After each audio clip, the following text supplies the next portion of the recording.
I paid her to say all those nice things. Good evening, members of the family, friends, and significant others of the graduates. Speaking of significant others, I heard there may be a support group session for you all after this ceremony. Today, we celebrate more than ourselves. We celebrate our loved ones too, because without you, we wouldn't have acquired the argument skills that real lawyers are made of. Many of you have allowed us to make wildly unnecessary assertions while using completely uncalled for vocabulary an obnoxious number of times. Probably more times than you're comfortable with admitting, honestly. Boundaries are important. It is in those moments of extreme patience that this law degree was born. In all sincerity, this moment began with every member of this audience, because each of you has, at one time or another, been the push that we needed to keep going. Some of you are even the reason we got started in the first place. Because of you all, we are one step closer to becoming lawyers, and so I invite you all to join me in a round of applause for celebrating you.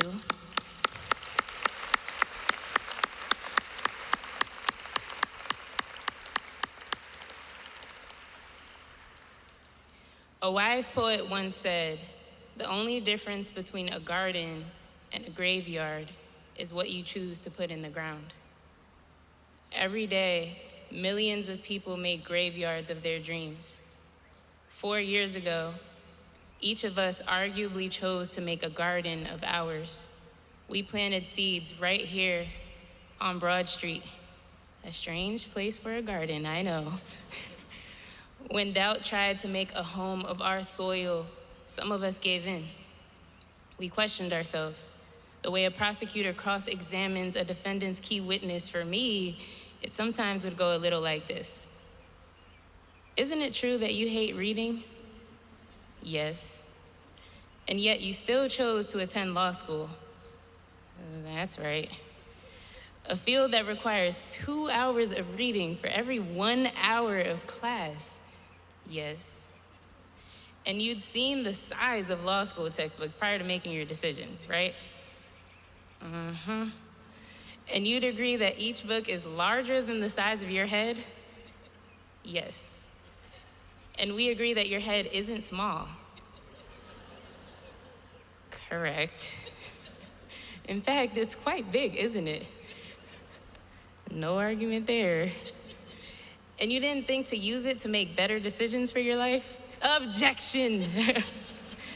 No further questions, Your Honor. When you're in law school, you model your meltdowns after your favorite Law and Order episodes. Don't tell the others. At times, the climate threatened the livelihood of the seeds that we planted. Most days, they received minimal sunlight. For context, evening students don't get much of any sun. Majority of us worked throughout law school and attended classes from about 6 at night to about 9:30 or 10 p.m. But a star is only as prominent as the darkness that surrounds it.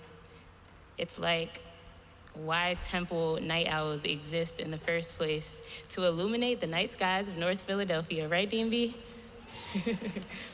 Some days, storms came in the form of setbacks, attention deficits, failures, fatigue, strained relationships, the pandemic, racial tensions, mental instability, the Philadelphia Parking Authority, who I hope to one day sue,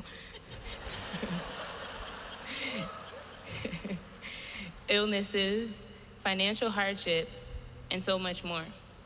But when life gives you tears, you use the tears to water what's left of your soil, and we did just that. The long nights, the study groups, the papers, the outlines, the case law, the office hours, Civ Pro with Dean Ramji Nogales. Boy, was that a time. Sometimes I talk about it in therapy. As it turns out, the Erie Doctrine is a trigger of mine. Real shady stuff.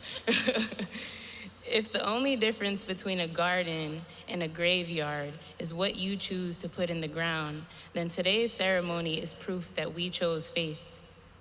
We chose discipline. We chose advocacy. We chose debt. We chose to devote ourselves to a mission far bigger than ourselves, and for those of us who look like me, we chose everything the original Constitution said we couldn't be.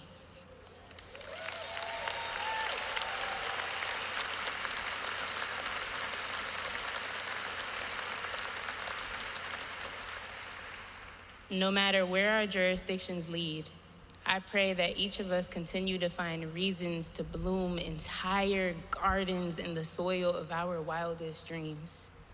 Thank you.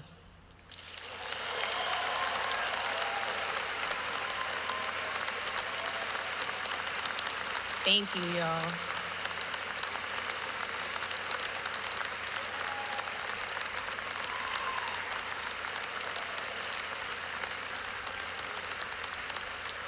Gratitude.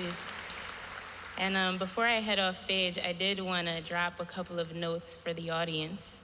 By clapping for me, you agreed to release me of any liability associated with my speech. 2, most of us are studying for the bar this summer. Please do not invite us out. It hurts. You will wonder if we know the answer to every legal issue you encounter. We don't. You will want yes or no answers, but we will say it depends. Please address your grievances to Temple Beasley School of Law. And finally, I do not know Sally Mae, and she does not know me. If she says I owe her money, she's lying. I plan to call each and every one of you as my witnesses. Subpoenas are in order. Thank you in advance for all of your support.